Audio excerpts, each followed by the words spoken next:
soo dhawaada saaxiibayaal wasaabkin balawi muuqaalkan waxaan uga jawaabayaa su'aal ay soo weydiiyay macallimiinta imtixaanka dejiso isoo weydiiyay uga jawaabayaa su'aashaas oo ahayd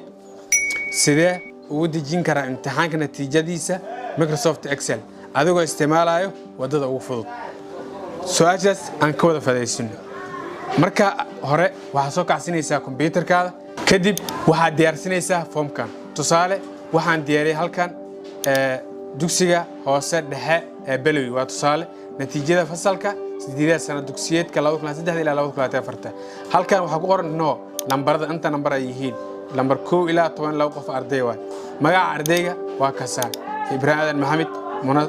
Muna Saalax Umar waa kawana Abdullaahi Abdi Ali Hani Umar waa tusaale halkan waxa ku diyaariyay natiijada tarbiyo qofka inta keenay Ibrahim tarbiyada wuxuu keenay 9 saynis 8